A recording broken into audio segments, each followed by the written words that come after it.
Day 4 of our study of Matthew. Hard to believe it's already day 4. We have a long way to go. Look, we're reading the story of the life of Jesus, and we're still dealing with him as an infant, as a kid here. Starting next week, we'll see him as a man. We'll see him grown, and we'll begin to see what he's about. But at this point, we're still getting this picture that Matthew is painting for us of who he is. You'll remember from day 2 that I told you that you get these 5 stories at the end of chapter 1 through chapter 2 that begin to paint a picture of who Jesus is. I hope that you'll read these, but I want to give you a little bit of an overview of what's happening here and some thoughts. So remember, each of them have an Old Testament quote hitting us over the head over and over and over and over again. Jesus is not an alien from the planet Krypton who just lands on Earth and starts a ministry out of nowhere. No. He is tied into the story of God. This is the genealogy, remember. He is the fulfillment of what God has been saying that he was going to do all along. He is carrying on the work of God, not starting something new here. He is the new David, the king of Israel, come to set things right. He is the embodiment of Abraham, who got the people of God started. He is the full embodiment of what it means to be a person of God. He is all of that. And we see that begin to play out here. Okay. You get into verse or chapter 2. What do you get? You get first the longest of the stories here, verses 1 through 12, where you get Jesus, he's still in Bethlehem, where he was born, and you get the wise men, the magi, coming to visit. First, let's talk about the significance of him being born in Bethlehem. Here you see the Old Testament quote, "And you, O Bethlehem, in the land of Judah, are by no means the least among the rulers of Judah. For from you shall come a ruler who will shepherd my people Israel." So it was believed that it would be in Bethlehem that this Messiah, this king, would be born. So of course, that's where Jesus is born. I went to Israel last year. Some friends of ours went with Amy and I, a bunch of people from the church and some people from our small group. And I had several people say to me, "Why did you not tell us? Why did nobody ever tell us that Jesus was born in a cave?" Well, now you know. The stable that it is referred to was likely in a cave because that's where people kept their animals. Here's a picture of the cave, Amy and I, in which it is believed that Jesus was born, okay?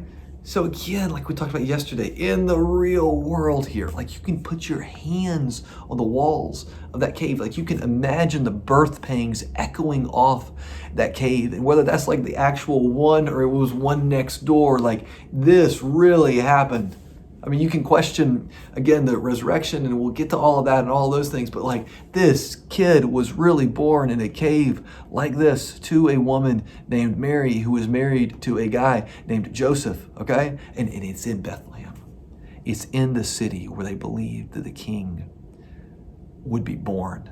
And eventually in that city, you get these mysterious figures, these magi. You'll notice that it doesn't say that there are 3, right? That's nice for the nativity set, but it doesn't say that there are 3. They bring 3 gifts, but presumably there are a bunch of them. Who are these people? We don't know much, but they are definitely not Jews. They are definitely not people of any kind of religious affiliation with Mary and Joseph. They don't have any kind of religious affiliation with this Jesus who is being born, but something in the stars, they're likely astrologers, has told them, you need to get over to the land of Judea in this particular region and see this king who is being born. So they go, okay? You then get the story of Jesus and his family fleeing, and they flee down to Egypt. Why does it matter they flee to Egypt? Well, we've talked about Jesus being associated with these Old Testament figures of David and of Abraham. And look, if this Old Testament stuff is overwhelming you, it is pervasive throughout Matthew as a whole, but we will be talking less and less about this particular aspect, so stick with it, okay? Another key figure in the Old Testament is Moses, who was the great leader who led the people out of slavery in Egypt. This is the 10 Commandments movie, this is the Prince of Egypt movie, this is all of that. So Jesus and his family, they flee into Egypt. Why is it important they flee into Egypt? Well, it's important they flee into Egypt so that they can then leave Egypt. Because again, Jesus is like the prototypical, he's like the perfect Israelite. He embodies God's people. And just as God's people years ago fled out of Egypt, here he does the same thing. So he goes into Egypt, and then eventually, when it's safe for him to leave, he leaves Egypt. Part of the reason that he fled is because Herod, the king in Jerusalem, which is right by Bethlehem, is bad news. We know all about this guy outside of the biblical narrative.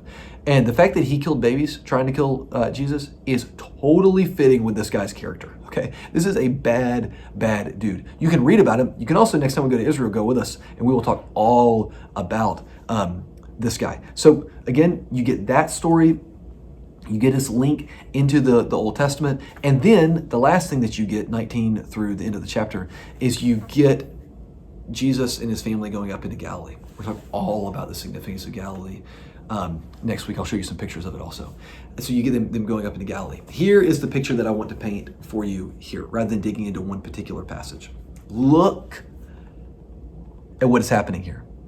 You can see kind of with my hands a little bit. I've been all over the place. It's not just because I've drank a lot of coffee today, though I have. It's also because I'm trying to show you something. Geographically, look at this. At the center of the story, you have Jerusalem and Bethlehem, which again are close to each other. Judea, it's like the center of Judaism. You got that. That's where Jesus was born. But you get these magi coming from way out east, likely from Babylon, like modern day Iraq, like near modern day Baghdad. Okay, that's where you got these figures coming from. Okay, and then you get them going down south into to Egypt, and kind of southwest into Egypt, and then you got him going way up north into to Galilee. Okay, so what do you see before the guy is even an adult? He can probably walk at this point, certainly prepubescent. Okay, very young. Before that has even happened, what is the book of Matthew showing us? His reach. God, it's already impacting people from all over. I mean, way out east, way down south into the west, and way up north. And you can't go straight west because you hit the Mediterranean Sea. Okay, look all over. He's impacting people already. And not just people that live in different places geographically, but he's impacting different kinds of people. I mean, the Jews that are living right there in Jerusalem and in Bethlehem. And then you got these, we don't know, again, what religion they are exactly. It's probably the Babylonian religion, but definitely not Jews. He's influencing them. Then you got the Egyptians down here, unbeknownst to them. They don't even know what's happening with him, but his family is there. And then you got these Galileans who are Jews, but there are a lot of differences between them and what's happening in Jerusalem. So you see that Jesus from the very beginning, wide impact on lots of different people. It will be a long time in Matthew before we see Jesus begin to minister to non-Jews. He starts out ministering to his Jewish brothers and sisters. But you can see from the very beginning, this was the plan all along. He's not just there to minister to a small group of people in a small little area. He's all over the place. His reach is going to be great. Okay, so I want you to see what's happening in these first two chapters. A little devotional thought. And this may get a little bit hokey, but I think that is true. I mean, who are you to think that you're beyond the reach of like his influence? You know what I mean? Or who are you to think that person is beyond the reach of his influence? Again, he is all over the place before his voice changes. He is all over the place. You are not outside of his reach. I think that is part, again, kind of hokey, okay? But I think that is part of the picture that Matthew is painting here, is that his reach is destined to be great. His reach is destined to eventually even be global. We are a long way away from Bethlehem. And that man has influenced us. So, are you opened to how it is here, near the end of week 1? Are you opened to how it is that this journey is going to impact you? It's going to impact me in ways that I'm sure that I'm not yet aware of. I think that's true for you too.